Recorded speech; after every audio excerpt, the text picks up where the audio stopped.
तो हेलो प्यारे बच्चों, welcome back to my channel. बच्चों यहाँ पे हम कक्षा 10वीं का आपका हिंदी का त्रैमासिक पेपर का आपका रियल पेपर का सभी क्वेश्चन के सल्यूशन लेकर आ चुके हैं। ठीक है जी हाँ बच्चों, आपके 80 में से 80 नंबर आएंगे, इसकी मैं गारंटी लेता हूँ, क्योंकि ये सभी क्वेश्चन जो है इसमें ऑथेंटिक और ऑफिशियल है। एक एक क्वेश्चन आपके सही हैं। आपको बस क्या है, मैं आपको पेपर नहीं दिखा सकता, तो इसका रीजन क्या है कि यदि हम आपको पेपर दिखा देंगे तो इससे हमारे ऊपर FIR हो सकती है। इससे बचने के लिए हम सिर्फ आपको क्वेश्चन यहाँ पर लिखकर विद आपको हैंड राइटिंग में सभी क्वेश्चन का आंसर दिखाएंगे। तो फटाफट चलिए इन क्वेश्चन का आप तैयार कर लीजिए, कुछ भी मत करिएगा, एक एक क्वेश्चन आपको पढ़ना है। पहला क्वेश्चन यहाँ पे सही विकल्प आपका दिया गया है, सूरदास के गुरु कौन थे? आंसर आपको लिखना है बल्वाचार लगा के आना है। सेकंड क्वेश्चन लिखा है गोपियों किसे बड़भागी कह रही थी? तो उद्धव को कह रही थी। थर्ड क्वेश्चन दिया है प्रयोगवाद का जनक किसे कहा जाता है? आंसर आपका अज्ञेय हो जाएगा। चौथा क्वेश्चन यहाँ पे लिखा है भोलानाथ के ललाट पर कौन सा तिलक सुशोभित होता है? आंसर आपको हो जाएगा चंदन का टीका। पांचवा क्वेश्चन लिखा है हिंदी में नाटक सम्राट किसे कहा जाता है?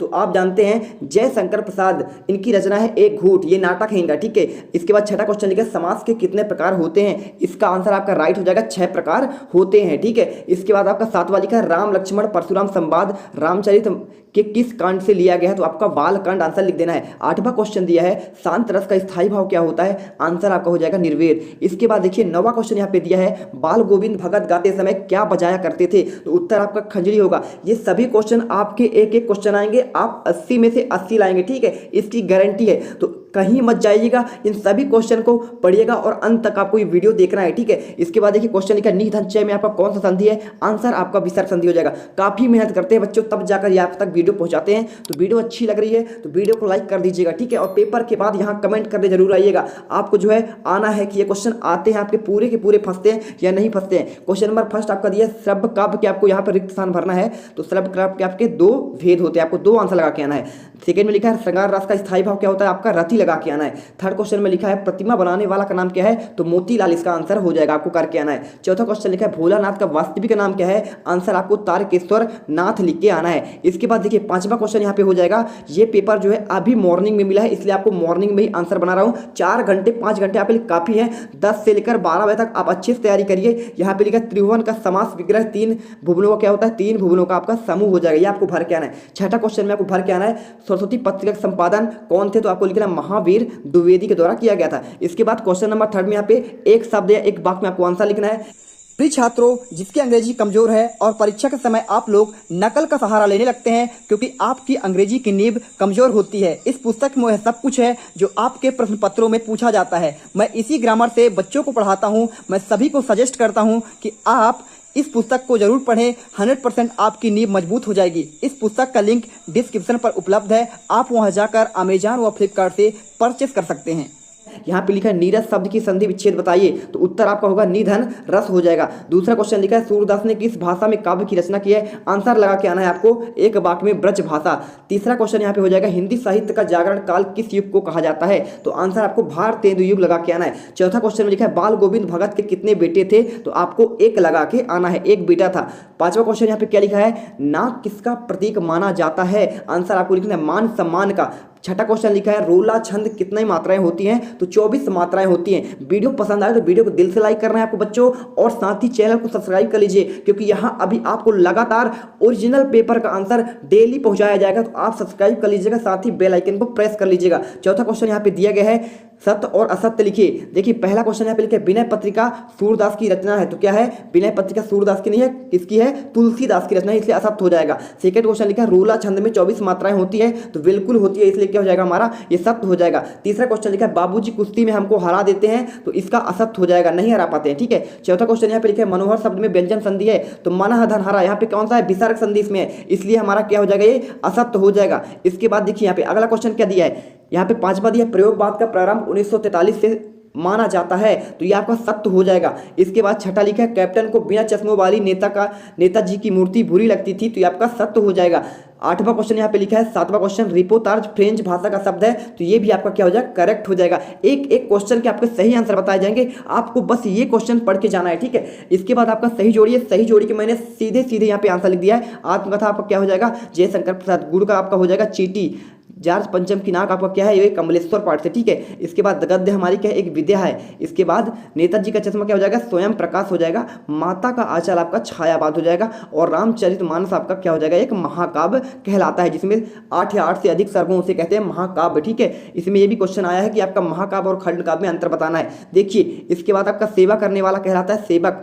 और यहाँ पे 9वां लिखा है शांत रस, ठीक है। तो आपका 7 रस क्या हो जाएगा, यहाँ पे निर्वेद हो जाएगा। इसके बाद देखिए आपको यहाँ पे छठा क्वेश्चन आ चुका है।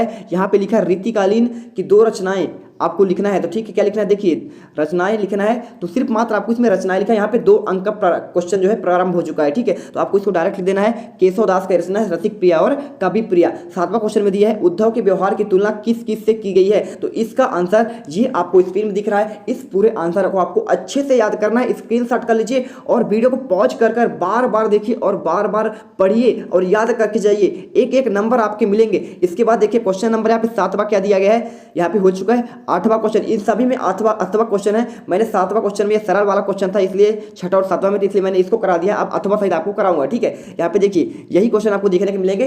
कवि आत्मकथा लिखने से क्यों बचना चाहता है। 8वां लिखा है यहाँ पे स्मृति को पाथे से न बनाने से कवि का क्या आशय है, पाथे बनाने से, ठीक है। तो आपको इसमें आंसर हम ये वाला करा दे रहे हैं। तो इसका आंसर आपको मिल जाएगा ये स्क्रीन पर 8वां का आंसर। इसके बाद देखिए क्वेश्चन 9 में हम लिखा सेनानी न होती हुई चश्मे वाले को लोग क्यों कैप्टन कहते हैं। या फिर यहाँ पे लिखा है भगत की पुत्र वधू उन्हें अकेले क्यों नहीं छोड़ना चाहती थी। तो चलिए हम इसका आंसर आपको स्क्रीन पर दिखा देते हैं 8वां का। तो यह आंसर आप लिख लीजिए, अच्छे से लिखिएगा। जितना आप अच्छे से राइटिंग से लिखेंगे उतने अच्छे नंबर आपके आएंगे। और एक बात और, ये क्वेश्चन आपके त्रैमासिक पे वार्षिक पेपर में जुड़ने हैं आपके बोर्ड एग्जाम्स में, इसलिए अच्छे से पढ़िएगा। 80 में से 80 लाइए, ये मेरे तरफ से आपको बेस्ट आप लाभ। क्वेश्चन नंबर 10 देखिए भोलानाथ अपने साथियों को देखकर क्यों सिसकना भूल जाता है। और 8वां क्वेश्चन तो आपको पहला वाला ही क्वेश्चन करवा देते हैं भोलानाथ वाला। तो आपका ये स्क्रीन पर आंसर हो जाएगा। आपको पूरा का पूरा आंसर इसे लिख लेना है और बहुत अच्छे से आपको लिखना है। इसके बाद क्वेश्चन नंबर 11 में लिखा है श्रृंगार रस की आपको परिभाषा उदाहरण सहित देना है। 8वां में आपको लिखा है 2 खंड काव्य के नाम और उनके रचनाओं को। तो मैं इसमें 8वां वाला करा दे रहा हूँ। यहाँ पे 2 खंड काव्य आपको कौन हो जाएंगे, आपका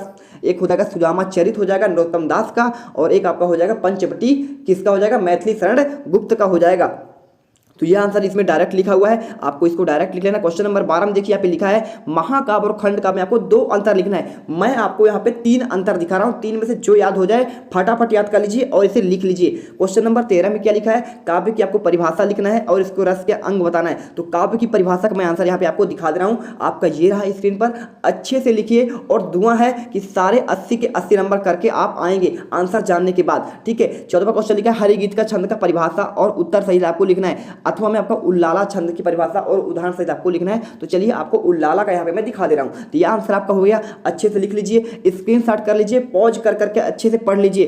पूरा 4 घंटे लगातार पढ़िए इस वीडियो को, ठीक है। और पूरे जगह फैला दो, जितने दोस्त हो सबको फैला दो और सबकी हेल्प हो जाए, ठीक है। यहाँ पे देखिए 15वां क्वेश्चन लिखा है हालदार साहब को किस बात से कौतुक होकर प्रफुल्लित मिलती है और भगत अपने बेटे की मृत्यु पर किस प्रकार भावनाएं व्यक्त करता है। अथवा का आंसर आपका ये स्क्रीन पर रहा। इस सभी क्वेश्चन का आंसर अच्छे से तैयार कर लीजिए। क्वेश्चन नंबर देखिए 16वां नंबर यहाँ पे है छायावाद की 3 आपको विशेषताएं लिखनी है या फिर आपको प्रकृतिवाद का आपकी 3 विशेषताएं लिखनी है। तो आपको यहाँ पे मिल जाएगा, आपको ये देखिए स्क्रीन पर आपके 3 अंक के क्वेश्चन यहाँ से स्टार्ट होते हैं। यहाँ आपको 3 नंबर मिले जाएंगे यहाँ से, ठीक है। आगे अभी तक 2 नंबर के थे, अब 3 नंबर के मिलेंगे। तो देखिए इसमें आपको 3 विशेषताएं लिखना है, ये आपको छायावाद की विशेषताएं लिख लेनी है। इसके बाद क्वेश्चन नंबर 17वां देखना है आत्मकथा और जीवनी, आपको 3 अंतर लिखना है। तो आपको ये स्क्रीन पर दिख रहा होगा, आपको इसमें जो है नाटक और एकांकी में अंतर लिख लेना है, ठीक है। आप चाहें तो आत्मकथा और जीवनी में अंतर अपने से लिख सकते हैं। क्वेश्चन नंबर नेक्स्ट देखिए क्या है यहाँ पे नेक्स्ट क्वेश्चन दिया 18वां क्वेश्चन। यहाँ पे दिया गया है निम्नलिखित में से संधि आपको बताना है। क्या बताना है? संधि बताना है बच्चों, मेरे प्यारे रसगुल्लो। संधि आपको लिखना है पहला हिमालय का, तो हिम क्या हो जाएगा यहाँ पे विद्या लिखा गया है, तो आपको विद्या नहीं लिखना है, हिम धन आलय लिखना है। क्या लिखना है यहाँ पे? हिम लिखना है और आलय आपका दीर्घ स्वर संधि आपका सही हो जाएगा। विद्या धन आतुर क्या लिखा है आपका? विद्यातुर का आपको हो जाएगा विद्या धन आतुर, आपको विच्छेद हो जाएगा और दीर्घ स्वर संधि आपका इसका आंसर हो जाएगा। थर्ड क्वेश्चन देखिए सर्वोदय लिखा है, तो सर्वधन उदय आपका ये गुण स्वर संधि का हो जाएगा। एक भी क्वेश्चन आपके गलत नहीं होने दिया जाएगा। अथवा में आपका समास दिया गया है, आप चाहें तो रात दिन का लिख सकते हैं, दशानन का लिख सकते हैं, प्रतिदिन का लिख सकते हैं। आपको इसका मतलब रात और दिन हो जाएगा। कौन सा हो जाएगा आपका? ये हो जाएगा आपका द्वंद्व समास का। दशानन 10 आनों वाला यानी रावण आपका हो जाएगा बहुब्रीहि समास का। प्रतिदिन दिन दिनम दिन आपका ये हो जाएगा अव्ययी समास का। क्वेश्चन नंबर 19 में देखिए यहाँ पे आपका संदर्भ प्रसंग व्याख्या करनी है। अथवा में आपका लिखा मधुप गुनगुना डैश डैश आपका लास्ट पॉइंट है, पंक्ति लिखा है व्यंग मलिन उपहास। तो देखिए ये आपका जो है इसका मैं आपको आंसर दिखा दे रहा हूँ, आपको ये स्क्रीन पर दिख रहा है, आप इसे अच्छे से करिए, ठीक है, और एक एक क्वेश्चन करके आपको आना है। इसके बाद देखिए आपका 20वां क्वेश्चन यहाँ पे आ जाएगा, आपको यहाँ पे सूरदास या फिर आपको जयशंकर प्रसाद के आपको क्या लिखना है, काव्यगत विशेषताएं लिखना है, 2 रचनाएं लिखना है, भाव पक्ष लिखना है, कला पक्ष लिखना है, साहित्य में स्थान लिखना है। तो मैं आपको यहाँ पे सूरदास का करा दे रहा हूँ, अच्छे से लिख लीजिएगा, एक एक क्वेश्चन आपको लिख लीजिएगा है, ठीक है। यहाँ पे आपका क्या हो जाएगा, 2 रचनाएं हो जाएगा, यहाँ पे आपका भाव पक्ष हो जाएगा, यहाँ पे कला पक्ष और ये आपका साहित्य में स्थान हो जाएगा। 21वां क्वेश्चन में आपको क्या करना है, यहाँ आपको अपनी निर्धनता का उल्लेख करते हुए आपको प्रधानाध्यापक को शुल्क मुक्ति के लिए आवेदन पत्र लिखना है। तो देखिए फटाफट जो आपको इसका आंसर कर लेना, आपका यही वाला आंसर करवा दे रहे हैं। वाद विवाद प्रतियोगिता में प्रथम आने पर अपने मित्र को एक बधाई पत्र, ये क्वेश्चन आप छोड़ दीजिए, पहला क्वेश्चन कर लीजिए, बहुत ही अच्छा आंसर इसका आएगा। इसके बाद 22 नंबर में आपका अपठित गद्यांश है, इस अपठित गद्यांश को आपको जो है वहीं पे मिल जाएगा, सारा क्वेश्चन उसमें जो है सब आप ढूंढ लेंगे, कोई आपको प्रॉब्लम नहीं होने वाली है। लास्ट आप क्वेश्चन है 23 नंबर का, यहाँ पे आपको किसी एक विषय पर निबंध लिखना है। तो निबंध आपको अब याद तो होगा नहीं, आप ऑलरेडी बहुत पहले याद कर चुके होंगे क्योंकि आप 10वीं बोर्ड में पहुंच चुके हैं, तो आपको इतना तो मालूम होगा कि आपको जो है विज्ञान के चमत्कार का निबंध लिखते आता होगा। तो इस क्वेश्चन का आंसर आप बहुत अच्छे से कर लीजिए, ये बहुत प्यारा क्वेश्चन है और सबसे बच्चों से आता है, 6वीं से ये स्टार्ट हो जाता है आपको विज्ञान के चमत्कार पर आपका निबंध। तो आई होप ये सभी क्वेश्चन आप जो है कर लेंगे और जो है गर्दा उड़ा कर आएंगे पेपर में, एक एक क्वेश्चन कर लेंगे। वीडियो बहुत पसंद आई होगी, मैं जानता हूं कि आप जब पेपर देकर आएंगे तो आप बहुत ज़्यादा खुश रहेंगे और इस चैनल पर जरूर भरोसा करेंगे, ठीक है। और देखिए तो मिलते हैं नेक्स्ट वीडियो पर। वीडियो बहुत अच्छी लगी है तो वीडियो को दिल से लाइक कर दें और साथ ही चैनल को सब्सक्राइब करना ना भूलें, और इसके डिस्क्रिप्शन में आपको टेलीग्राम का लिंक दिया है, वहां ज्वाइन कर लीजिए। जो भी आगे के वीडियो आएंगे सही सही आपके रियल पेपर के, उसके आंसर आपको टेलीग्राम पर मिल जाएगा, ठीक है। जय हिंद, जय भारत।